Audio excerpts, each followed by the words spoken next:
ħanibdew minn qabel ma nitkellmu fuq il-kumpaniji. Jekk jiena u inti nixtiequ nagħmlu biċċa negozju flimkien, nistgħu noħorġu 1,000 euro jien, 1,000 euro inti, imorru hemm barra nixtru xi ħaġa biex nerġgħu nbijawha. Semmek aħna qegħdin nidru kompletament u totalment fisimna. Mela jekk dawk l-1,000 euro tlifnihom. Però jekk ma dawk l-1,000 euro riskjajna iżjed, sewa, aħna mbagħad niġu personalment u mbagħad liable li rridu noħorġu mill-flus tagħna li jkollna moħbin. Mela ħanibdew l-ewwel raġuni għaliex jiena u inti jekk irridu nagħmlu biċċa xogħol flimkien għaliex tagħmel sens li tiftaħ kumpanija.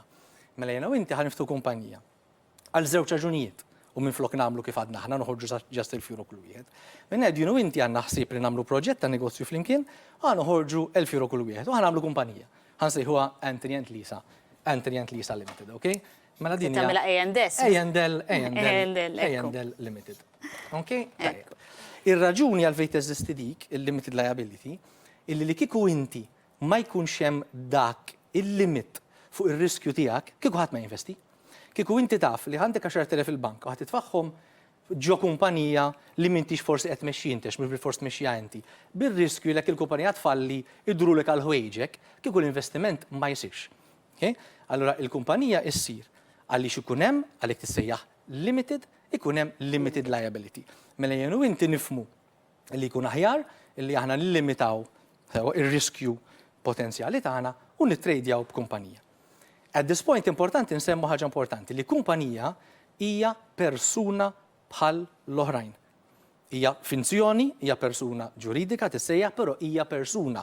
Jiġifieri once li jiena u inti reġistrajna kumpanija u ftaħniha, se nsemmu malaj kif tiġi reġistrata hawn Malta fir-reġistru tal-kumpaniji, dik il-kumpanija hija persuna. Tista' tixtri, tista' tbieħ, tista' tissellef, tista' tiddejjen, tista' tella xi ħadd il-qorti, tista' xi ħadd tifittxa il-qorti.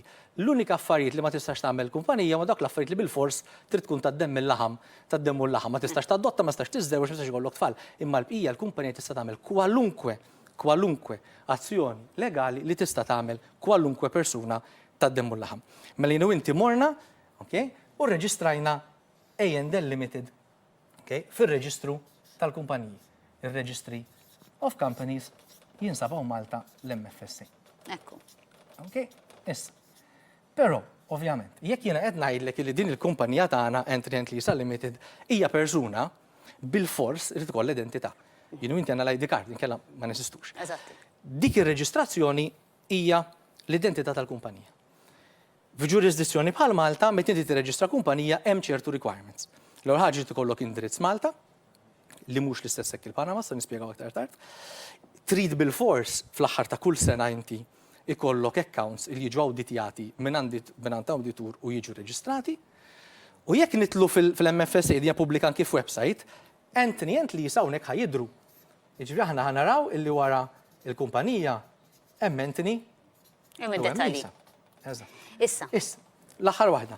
Jekk A&L Limited tagħmel biċċa xogħol oħra u jidrilha li għandha tagħmel kumpanija oħra, din tista' toħloq kumpanija oħra. U oħra l-isfel, jiġifieri l-livelli ta' kemm kumpanija minħabba li hija persuna jista' jkoll oħra, jista' jkoll oħra. Għax dawn ġieli jiġru. All right? Issa. Yes. Mela, xi jagħmel kumpanija qed nipprova naġġel ftit għax il-ħin huwa limitat. Mela, xi jagħmel kumpanija meta tkun waħda sigrita. Mela, eżatt, aħna qed nisimgħu ħafna dil-term kumpanija sigrita. Il-kumpanija sigrita minħabba żewġ fatturi. L-ewwel waħda, għaliex il-ġurisdizzjoni tkun iktar laxka. Okay? Kif għatlek aħna din irid ikollha indirizz Malta. Fil-Panama le ma jridx ikollok indirizz fil-Panama, irid ikollok indirizz ta' xi ħadd mill-Panama li jkun fil-Panama. U f'dal każ kienu ovvjament kif taf Mossack Fonseca. Okay? Dik hija l-ewwel ħaġa.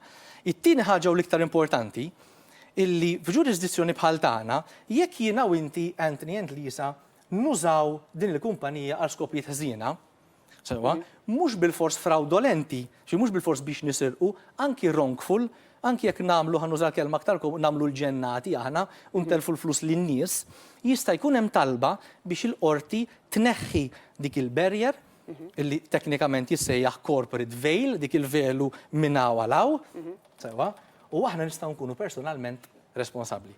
Dik il-Panama ma tistax issir. Ġifieri fil-Panama jibqa' kollox sigrit. Ma tistax issir talba biex dak li jkun jgħidu irid inkun naf wara minn hemm dik il-kumpanija il-gvern u l-awtoritajiet tal-Panama ma jixxerjawx dik l-informazzjoni. Issa. U semmek spjegajna più o meno x'inhi kumpanija. Issa, jekk niġu għat-trust, x'inhi trust? M'għandax taqsam assolutament xejn. U mbagħad irridu nagħmlu l-link bejniethom però fejn ir-rabta bejn il-kumpaniji u trust. Mela, it-trust mhijiex entità. Meta aħna semmina l-kumpanija AND Limited tagħna dik hija entità, hija persuna, u kif temna tista' tixtri tista' tbieħ. Sewa?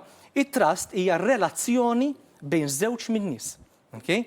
Fejn jiena ħantik skop tipiku, okay? Xi trust ma tintużax għal dawn l-affarijiet, Fejn jien eżempju għandi 10,000 euro, m'għandix tfal, nixtieq inħallihom għal karità.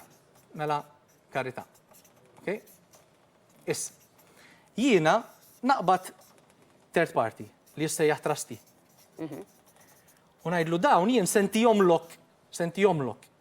Ma mhux għalik tittużhom biex wara mewti tażel inti li huma l-aħjar options dak iż-żmien biex inti tuża flusi tajjeb.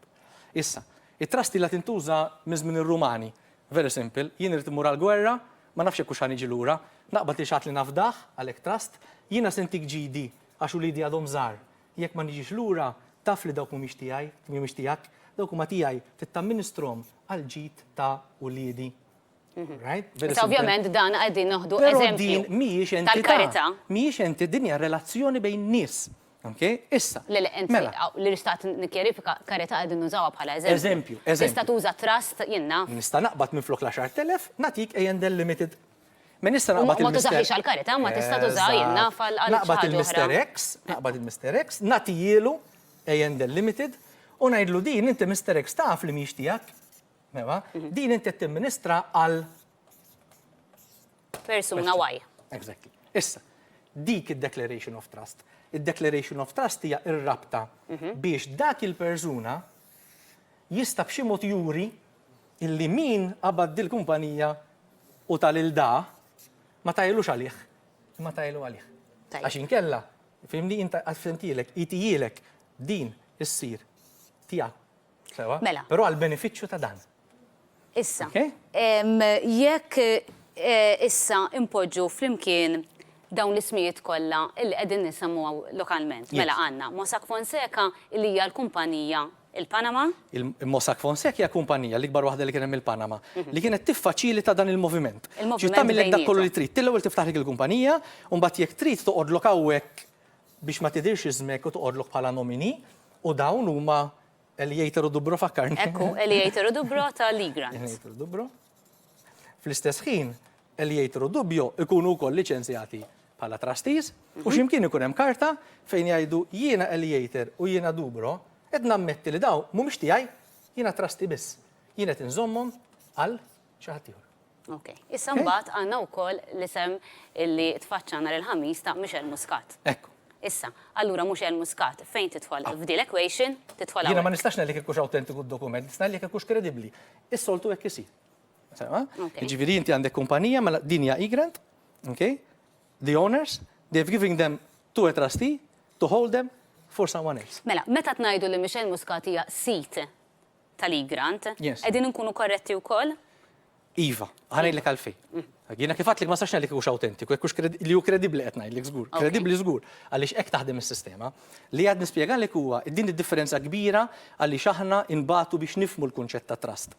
Għaliex aħna ġejjin minn tradizzjoni fejn għalina ownership hija waħda biss. Jekk jiena din hija tiegħi, kif tista' tkun tiegħek ukoll?